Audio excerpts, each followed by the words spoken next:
Hey, I'm going to show you guys how to pack a survival bag. I would use rope first.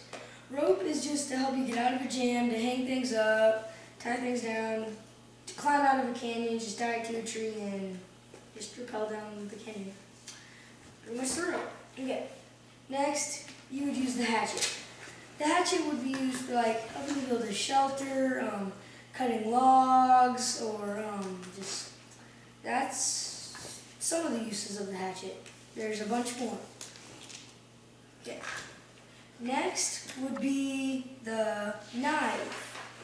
The knife would be used for fishing, gutting deer, or any animals you can kill, like just self-defense or protection. And the knife, that's pretty much what you would use the knife for. And, yeah.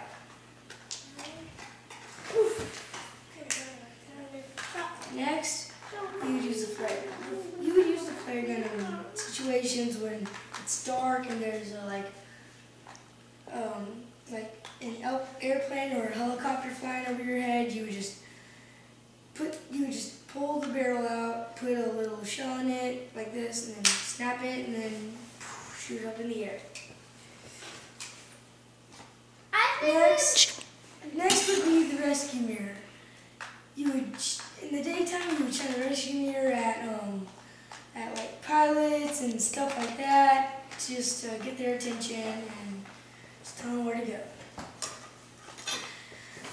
Next would be the whistle.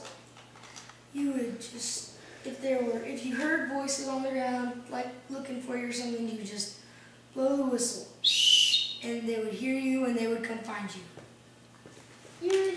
Next, you would need dried food and water just to survive for a couple of days, because you would probably get found in like 4 days or something like that. And that's what you would need the dried food and water for. Okay.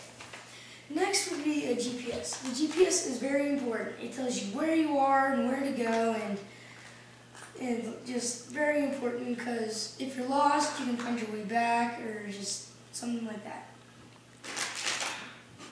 Okay, next would be the headlight and the flashlight.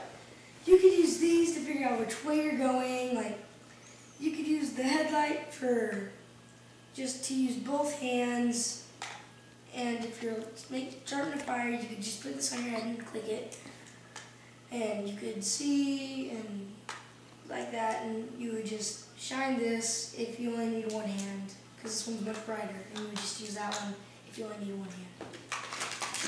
Next would be the fishing line and the hook.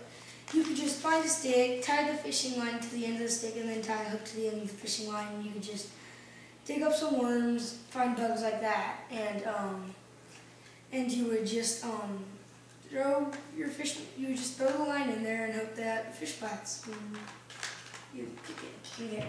Next would be the extra batteries. You would use the extra batteries to put in the flashlights, the headlights, anything like that if it runs out of batteries, so you could just use it over and over and over again.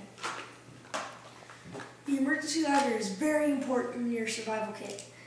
It's good to have a waterproof lighter because you do not need a ruined lighter. It would just take up space. And this lighter that I have here is very good. It can burn tinder, any kind of wood. It would be very useful in your survival kit. So you would want to use a waterproof, strong lighter that could burn a bunch of stuff. And this is my survival kit, and this is what I would use if I was stranded in the wilderness.